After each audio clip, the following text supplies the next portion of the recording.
Ramadan, Ramadan, Ramadan, ya Habib. Ramadan, Ramadan, laitaka dauman qarib.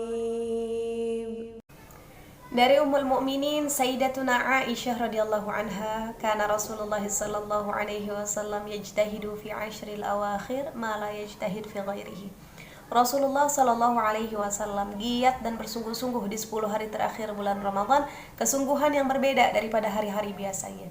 Artinya Rasulullah sallallahu alaihi wasallam mengkhususkan amalan-amalan tertentu di 10 hari terakhir bulan Ramadan, amalan yang tidak Rasul kerjakan di hari-hari yang lainnya. Dalam riwayat yang lain, karena Rasulullah sallallahu alaihi wasallam idza dakhala al-ashru shadda mi'zarahu wa ahya lailahu wa ayqadha ahlahu.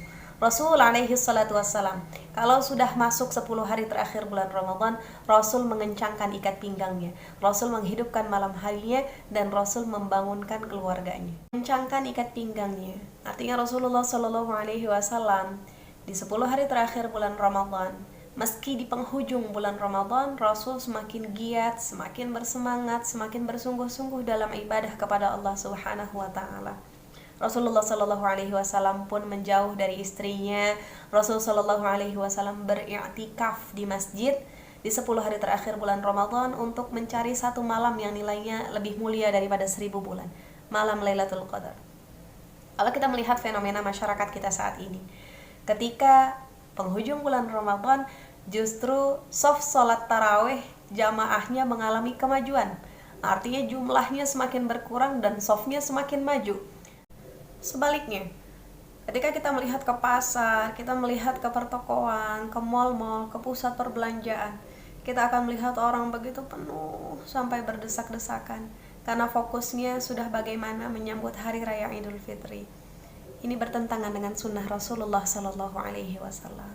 Teman-teman sekalian, apabila kita memandang Ramadan ini sebagai high season, puncaknya musim ketaatan, puncaknya Allah kucurkan rahmat kepada hambanya, puncaknya Allah berikan ampunan kepada hambanya, puncaknya Allah bebaskan hamba-hambanya daripada api neraka, maka kita akan merasa begitu cepatnya hari-hari Ramadan ini berlalu.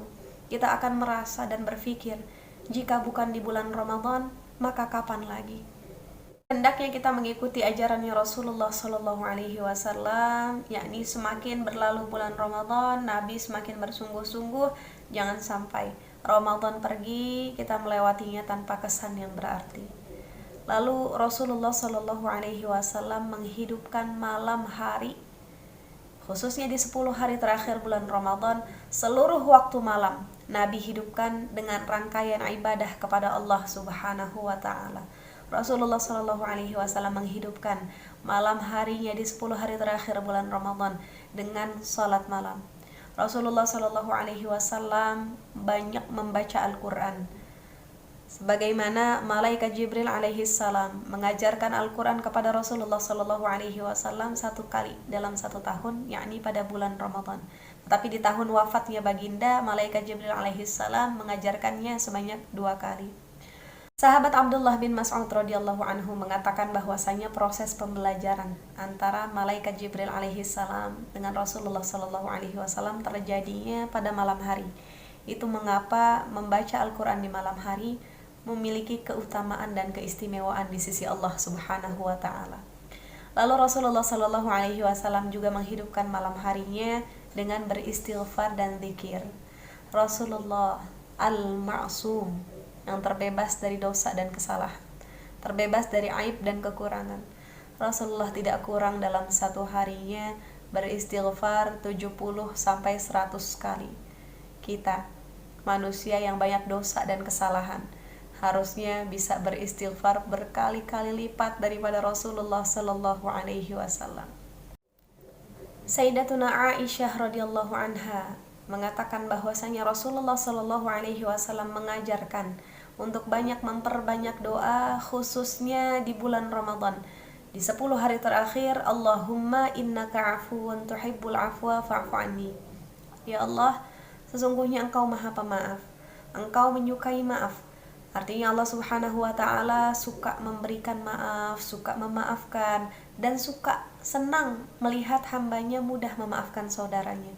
Fa'fu anni, maka maafkanlah aku. Teman-teman sekalian yang dirahmati Allah, rangkaian ibadah yang diajarkan oleh Rasulullah Sallallahu Alaihi Wasallam untuk dihidupkan pada malam hari mengajarkan kepada kita bahwasanya menghidupkan waktu malam bukan asal mata terbuka dan raga terjaga, namun harus berlalu penuh makna. Berapa banyak orang yang berpuasa namun nilai puasa yang dia dapatkan hanya sebatas menahan haus dan laparnya saja. Dan berapa banyak orang yang terjaga di malam hari namun nilai yang dia dapatkan hanya nilai begadangnya saja. Maka waktu malam harus kita isi dengan ibadah-ibadah yang mendekatkan diri kita kepada Allah Subhanahu wa ta'ala, terkhusus di waktu yang sangat istimewa ini, 10 hari terakhir daripada bulan Ramadan. Lalu Rasulullah Sallallahu Alaihi Wasallam membangunkan keluarganya di malam hari teristimewa 10 hari terakhir bulan Ramadan.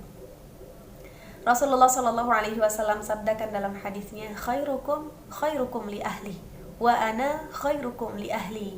Sebaik-baik kalian adalah kalian yang paling baik dengan keluarganya, dan aku adalah orang yang paling baik di antara kalian untuk keluargaku. Maka Rasulullah Sallallahu Alaihi Wasallam memberikan contoh di malam hari ketika orang sedang nikmatnya tidur. Rasulullah Shallallahu Alaihi Wasallam mendirikan sholat malam. Setelah sholat malam, ketika hendak melaksanakan sholat witir, Rasulullah Shallallahu Alaihi Wasallam telah membangunkan istri tercintanya, Ummul Mukminin Aisyah radhiyallahu anha. Rasulullah Shallallahu Alaihi Wasallam pun membangunkan putri tercinta yang sangat mencintai baginda dan baginda sangat mencintainya. Dialah Sayyidah Fatimah radhiyallahu anha. Walaupun pada saat itu sudah menikah, sudah menjadi istri dari Sayyiduna Ali bin Abi Thalib karramallahu wajhah. Rasulullah Shallallahu Alaihi Wasallam membangunkan keduanya dengan mengetuk pintu kamarnya. Lalu Rasulullah Shallallahu Alaihi Wasallam katakan, ala taqumani fatusalliyan, hendaknya kalian bangun kemudian mengerjakan sholat. Dan ini dicontoh oleh para sahabat Rasulullah Shallallahu Alaihi Wasallam. Sayyiduna Umar bin Khattab radhiyallahu anhu membangunkan keluarganya di malam hari dengan seruan as-shalah, as-shalah, salat, salat, dan membacakan ayat wa'mur ahlaka bis-salati wastabir 'alaiha, dan perintahkanlah keluargamu untuk mendirikan salat dan bersabarlah dalam mengerjakannya. Inilah contoh dan tuntunan yang diberikan oleh Nabi kita Muhammad sallallahu alaihi wasallam. Amalan-amalan yang dikerjakan di 10 hari terakhir daripada bulan Ramadan.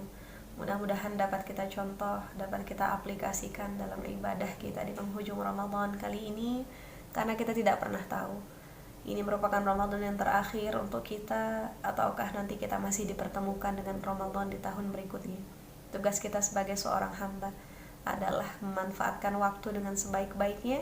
Semoga tercatat untuk akhir Ramadan kita menjadi akhir yang penuh dengan kebaikan. Amin ya rabbal alamin.